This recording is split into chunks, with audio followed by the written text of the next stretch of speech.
өнөөдөр 1-р хаад 8-р бүлгийг уншъя. 8-р бүлэг. Өргөг эзэн дөрөв.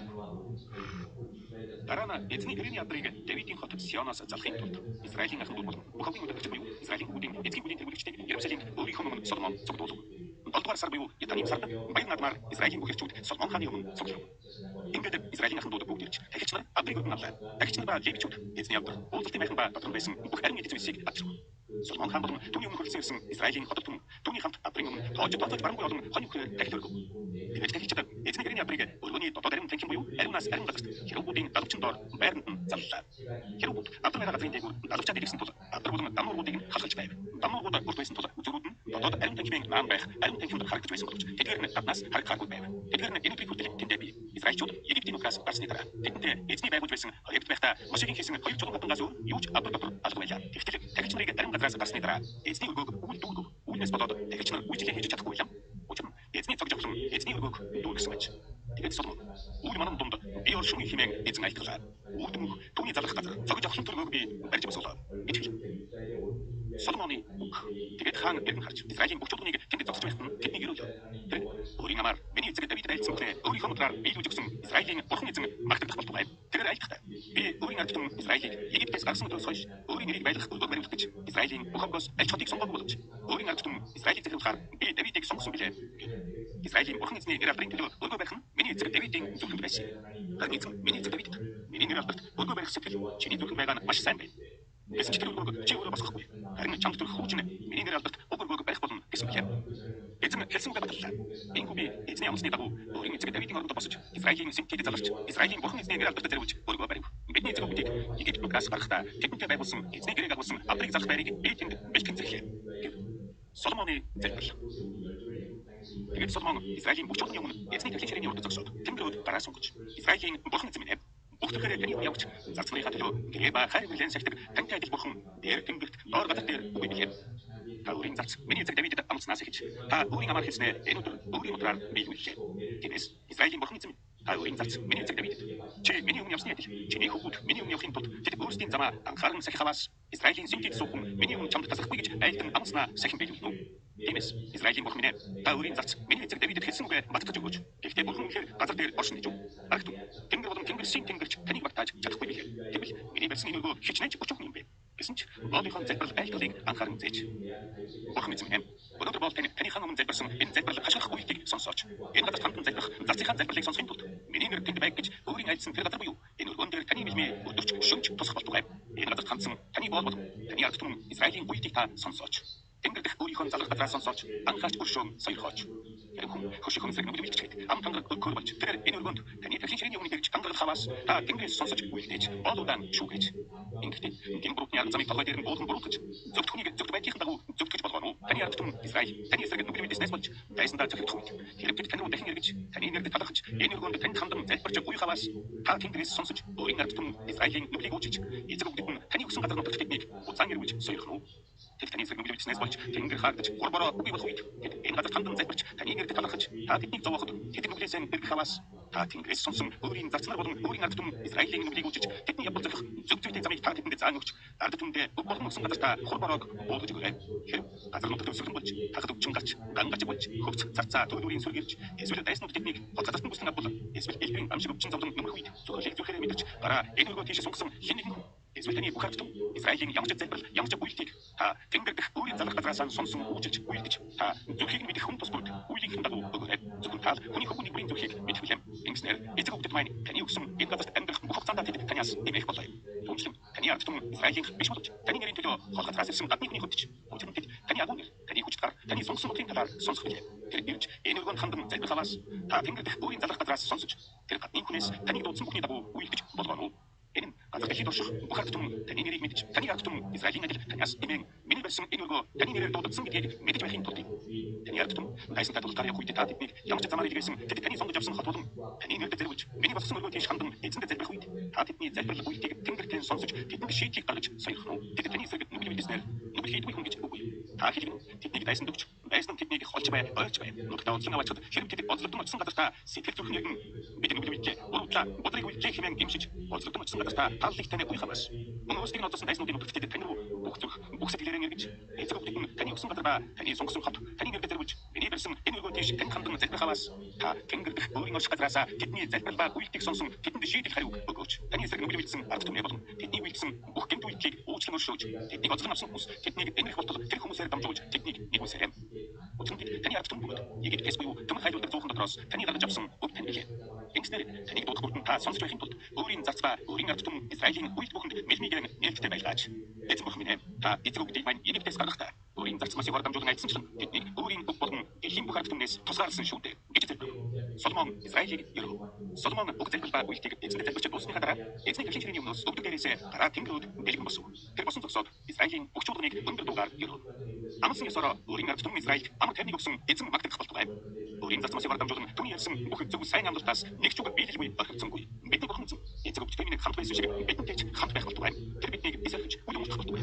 Ингэснээр өөрийн бүх замаараа алхуулан эцэг өвдөд минь тушаасан өөрийн тогтоол зарлиг тушаалуудыг сахиулан мөрдүүлэхийн тулд бидний зүрхийг тэр өөртөө хандуулах болтугай. Эзний өмнө энэрл хайрыг гуйсан миний эдгээр үс өдөр шөнөгүй бидний бурхан эзэнд ойр байх болтугай. Ингэснээр тэр өөрийн зарц бөгөөд өөрийн ард түмэн Израильд өдрөөс өдөрт шийдлийг өгөх болтугай.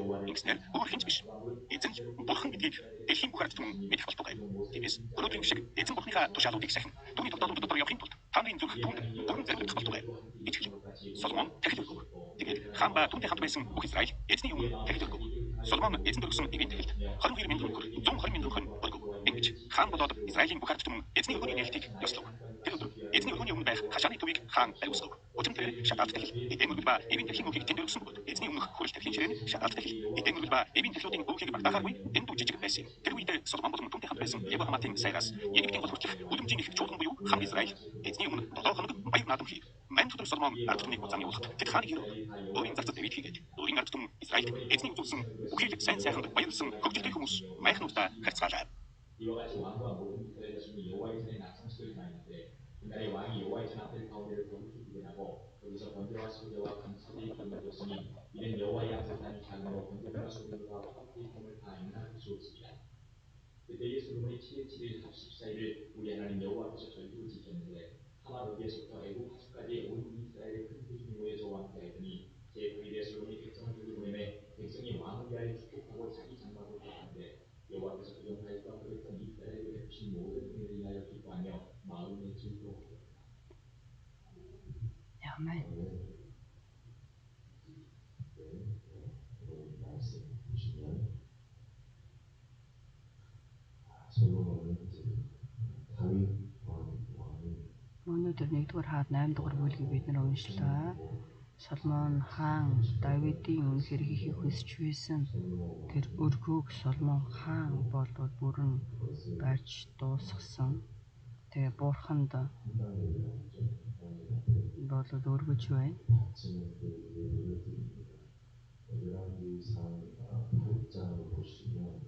1-р хаад 8-р бүлгийг харах юм бол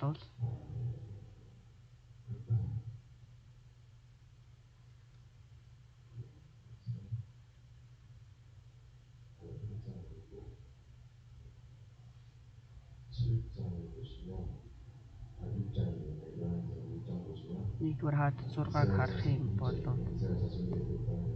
нэгийг харах юм бол Израилийн хөвгүүд Египтийн нутгаас гарснаас хойш 480 дахь жилдээ Израильд Соломоны хаанчлал тогтсон 4 дахь жилийн Зив сар буюу 2-р сард Соломон эзний өргөөг барьж эхэлжээ. 480 жил Египтээс гарснаас хойш 480 жилийн дараа Соломон хаанчлалын 4 дахь жилдээ өргөөг барьж эхэлсэн. Тэгээ бурханд болвол өргөж байна. Энэ дээр бол маш их үзэсгэлэнтэй залбирч байна.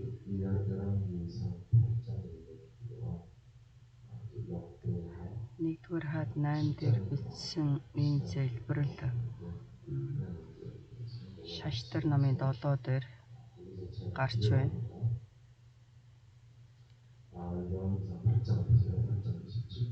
27 8-27-г харъя.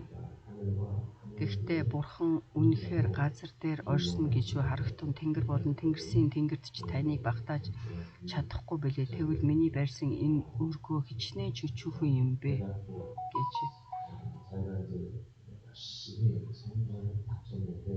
гайхамшигтайгаар эзний өргөөг барьсан. Тэгээд тэнд бол асар дотор байсан тэр гэрээний авдар хүртэл энд орж байна. Тэгээд энд Соломон залбирч байгаад гэхдээ үнэхээр Бурхан газар дээр оршино гэж юу 29-ийг харах юм бол 1-р хаад 8:29 энэ газарт хамтан залбирах зарцынхаа залбирлыг сонсохын тулд миний нэр тэнд бай гэж өөрийн айлдсан тэр газар буюу энэ өргөөн дээр таны мэлмийн өдөр шөнөч дуусах болтугай. Амен. Энэ дээр болохоор тэнгэр болон тэнгэрийн тэнгэрүүд гэж хэлж байна. Бид нар бол энэ сүнслэг ертөнцийг харахгүй ч гэсэн энэ сүнслэг ертөнц бол байдаг. Тэгээ энэ сүнслэг ертөнц гэдэг маань хол биш тэнгэр гэж бид нар хэлэхэд тэр тэнгэрийг харах боломжтой шууган нисдэг тэнгэр. Тэгээ тэрний дээдлд бол огторгүй сансар огторгүй тэрний дээдл биднэрт харагдахгүй сүнслэг ертөнц Бурхны хаанчлал тэнгэрүүдийн тэнгэр 3 тэнгэрийг хэлж байна энд. Тэ сүнслэг ертөнц материалын ертөнц тэгээд астралтай шууган нисдэг тэнгэр тэгээд дараа нь тэнгэрийн дээр дахиад тэнгэр тэрний дээр Бурхны хаанчлал байгаа тэнгэр. Тэгээ Соломон хааны хувьд бол энийг ойлгосон мэрэгэн ухаанаар дүүрэн тэр хуучин гэрээн дээр сүнсөөр дахин төрсөн нэг ч байхгүй. Үнний үгийг ойлгосон нэг ч байхгүй. Үнний үгийн харьцуулал сүүдэр загварыг л хуучин гэрээн дээр бол ойлгож байсан. Соломоны хувьд бол энэ хэмжээгээр ойлгож байсан. Тэнгэр болон тэнгэрүүдийн тэнгэр гэж байна.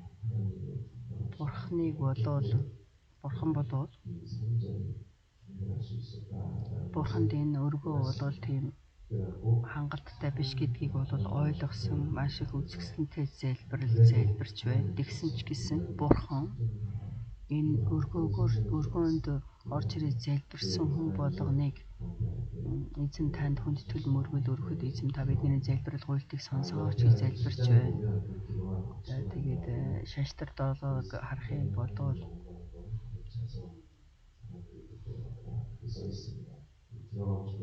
тэр дотор бол эзний оршихуй бэлхэн байсан учраас орохыг хүссэн ч гэсэн орж чадаагүй. Тэгээд энэ дээр бол маш их үзэсгэлэнтэй дөрөх маш их үзэсгэлэнтэй залбирал байсан. Бурхан би чиний залбирлыг сонслоо гэж болоод хариулж байна. За 9-р бүлэг дээр гарна.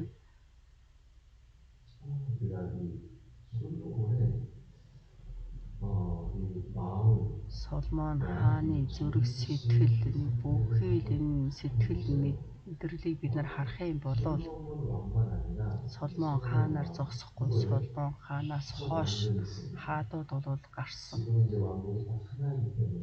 Одоо энэ цаг үед бол Соломон хааны хаанчлал нэг байсан. Соломоныг өгсөний дараа энэ хаан бол хаанчлал хоёр хуваагдана.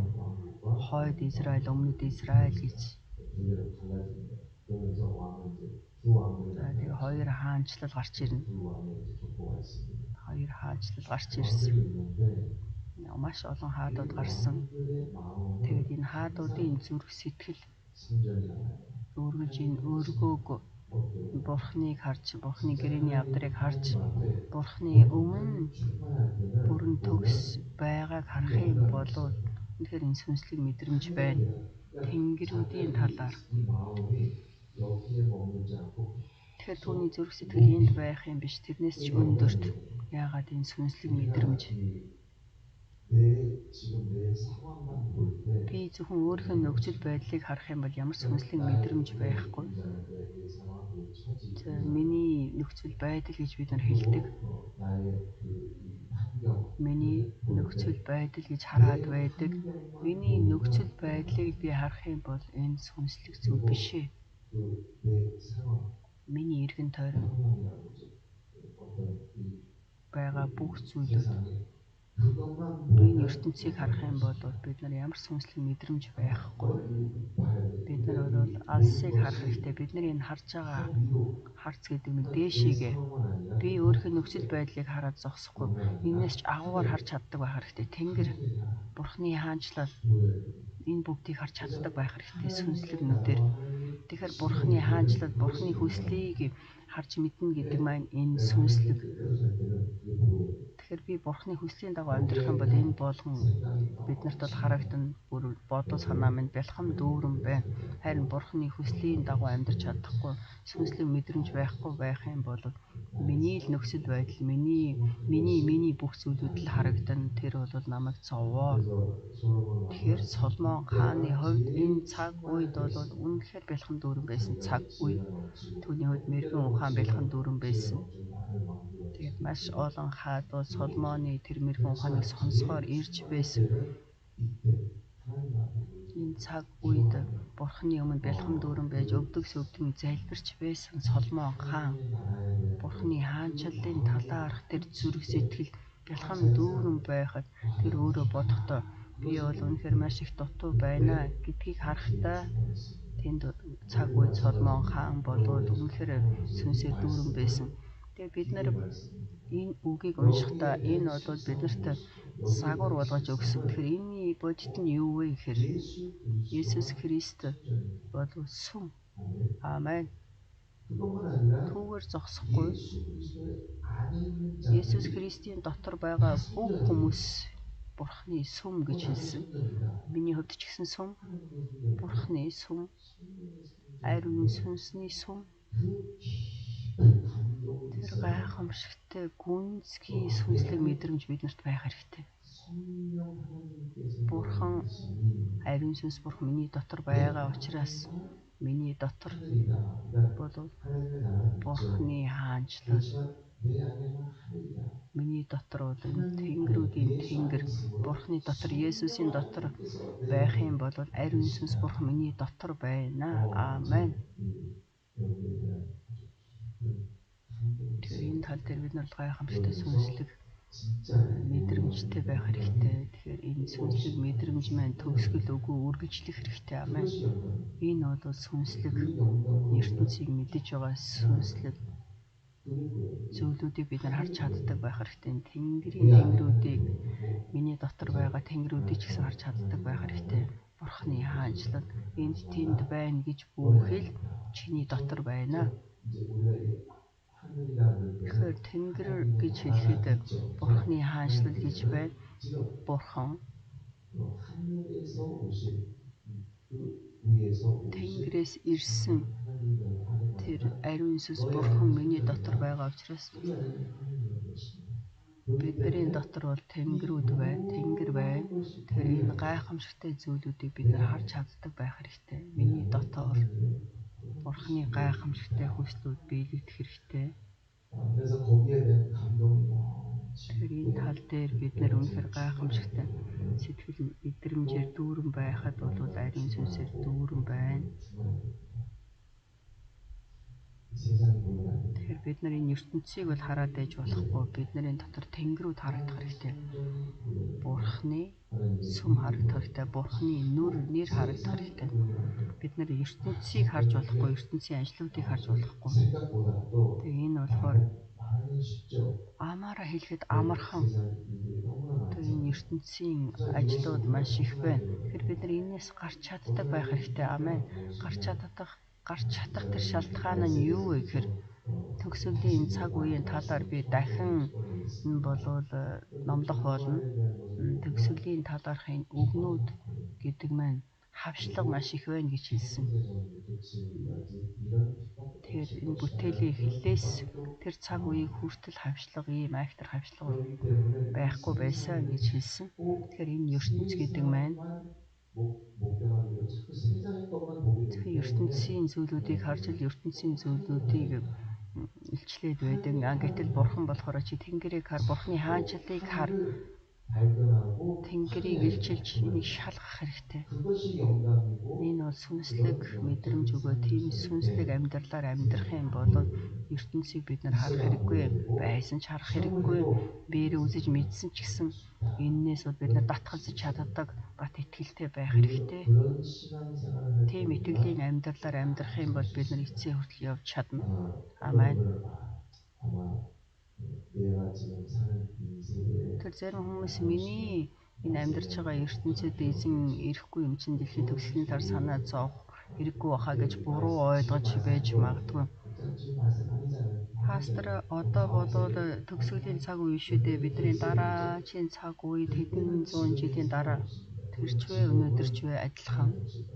Ягаад одоо ч гэсэн хавчлага байхгүй, одоо ч гэсэн зовлон байхгүй юу? Тэгвэл бүхэл Христэд итгэдэг хүмүүс Тэнгэрийн хаанчлалыг харж амьдарч байна үгүй шүү дээ. Томч бай, багч бай энэ ажлуудын ертөнцийг харж байна, ертөнцийг харж амьдарч байна. Харин бидний хувьд бол итгэлийн амьдрал гэдэг маань сүмийг харах хэрэгтэй, бурхны хаанчлалыг, бурхныг харах хэрэгтэй. Манай сүм чуулган ариун сүнсээр бэлхэн дүүрэн байх хэрэгтэй. Амен. Бурхны тэр сүнстэй ертөнцийг бид нар харж чадах юм бол ертөнцийг харж чадахгүйгээр ертөнцийг харахгүйгээр бурхны хаанчлалыг харж чаддаг байх хэрэгтэй. Тэгэхээр энэ жил итгэлийн ахын тус бид бүгд нэг нэнгөө итгэлийн амьдралаар амьдарч биднэрт харагдаж байгаа зүйлүүд улам илүү харах хэрэгтэй. Бурхны хаанчлалыг л харж чаддаг итгэгчнэр Иммануэль чуулганыхан байхыг хүсэж байна. Тэнгэрт байгаа бидний эцэг минь таны нэрээр ариунаар дурсагдж таны хаанчлал ирэх болтугай. Хүсэлтэр хэрэгжлээ энэ газар дээр биелэгдэх болтугай. Өдөр тутмын минь даалхыг энэ өдөр бидэндээ өгөөч. Бид өртөнгүүдээ уучлсны адил бидний өрийг уучлаач. Бидний сорилтонд оруулаач, бузар муугаас илгээж. Учир нь хаанчлал, хүч чадал, алдар, сүр, үрд тань. Амен. Өнөөдөр ч гэсэн